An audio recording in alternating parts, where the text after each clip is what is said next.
Hello दोस्तों, स्वागत है आप सबका आज की इस वीडियो में। तो आज की इस वीडियो में हम बात करने वाले हैं ह्यूमन ब्लड के बारे में, जो कि एक बायोलॉजी का महत्वपूर्ण पॉइंट होता है। ठीक है, तो ह्यूमन ब्लड के बारे में बात करेंगे आज की इस वीडियो में हम, और जो भी महत्वपूर्ण पॉइंट है उसको देखेंगे। तो सबसे पहले तो बता दें कि बहुत दिन के बाद यह वीडियो अपलोड हो रही है, क्योंकि मेरे पास भी पढ़ने के अलावा मतलब ज़्यादा टाइम नहीं मिलता है पढ़ने के सिवा, तो मुझे भी पढ़ाई करनी होती है। और पढ़ाई के बाद से मैं ये वीडियो अपलोड करती हूँ, क्योंकि खुद से ही PDF बनाना होता है, फिर उसका स्क्रीन रिकॉर्ड करो और फिर तब जाके एडिटिंग करो कुछ, तब जाके अपलोड हो पाती है। तो उतना टाइम हमें नहीं मिल पा रहा है, जिसके कारण वीडियो जो है देरी से आ रही है। ठीक है, तो इस बात को हम टालते हैं और चलिए हम जो आज का टॉपिक है उसको देख लेते हैं, यानी कि ह्यूमन ब्लड के बारे में। तो ह्यूमन ब्लड के बारे में हम देखते हैं तो सबसे पहला बात पता चलता है कि जो रक्त है ये एक तरल संयोजी ऊतक से मिलकर बना है, यानी कि रक्त एक तरल संयोजी ऊतक होता है। ठीक है, तो ये तो सबको पता ही होगा, क्योंकि ये 8 क्लास से ही पढ़ते आ रहे हैं कि रक्त जो होता है तरल संयोजी ऊतक का होता है। दूसरा पॉइंट है कि मानव शरीर में एक रक्त की मात्रा शरीर के भार, यहाँ पे भार होगा, ठीक है, भार का लगभग 60% होता है। यानी कि मानव के शरीर में जो रक्त होता है ना, उसके पूरे शरीर की जो भार होती है उसके लगभग 60% होता है।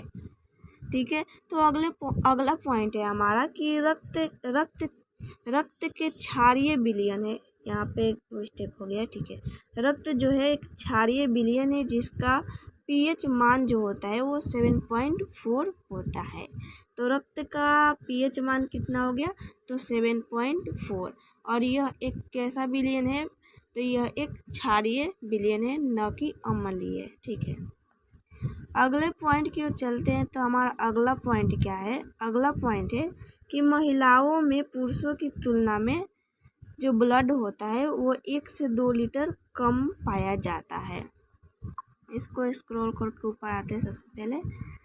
तो हमारा अगला पॉइंट बोल रहा है कि महिलाओं में जो रक्त होती है ना, यानी कि होता है, वो पुरुषों की तुलना में कम होता है, यानी कि 1 से 2 लीटर महिलाओं में कम होता है। ठीक है, तो हमें क्या पता चला कि महिलाओं में जो रक्त होता है वो पुरुषों की तुलना में कम होता है।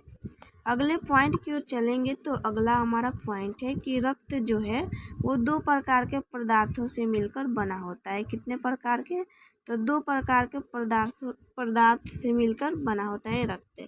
कौन कौन से है वो पदार्थ, तो पहला जो है वो है प्लाज्मा और दूसरा है रुधिराणु। तो प्लाज्मा और रुधिराणु क्या होता है, इसके बारे में थोड़ा सा जान लेते हैं। ठीक है, तो प्लाज्मा जो होता है ना वो लिक्विड का बना होता है। प्लाज्मा जो भाग है ब्लड का वो लिक्विड का होता है, जिसमें 90% लिक्विड पाया जाता है, यानी कि जल।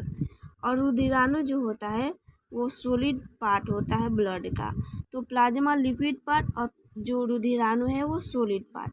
और जो प्लाज्मा होता है ना, वो प्लाज्मा जो होता है वो ब्लड का 60% भाग होता है केवल प्लाज्मा, और 40% भाग होता है रुधिराणु का। और इस 60% में 90% क्या पाया जाता है, तो पानी पाया जाता है, यानी कि जल पाया जाता है प्लाज्मा में। तो ब्लड के बारे में हमने इतना तो जान लिया। अब इसके बारे में हम जो प्लाज्मा है और रुधिराणु है इसके बारे में डिटेल से चर्चा करेंगे नेक्स्ट वीडियो में। ठीक है, तो आज के लिए बस इतना ही। आई होप कि वीडियो समझ में आया होगा, कुछ ना कुछ हमसे सीखने को मिला होगा। तो मिलेंगे हम नेक्स्ट वीडियो में, और नेक्स्ट वीडियो जो होगा हमारा इसी पे होगा, प्लाज्मा और रुधिराणु के बारे में। ठीक है, तो इसके बारे में हम गहन से अध्ययन करेंगे अगले पार्ट में। तो मिलते हैं अगले पार्ट में। जय हिंद,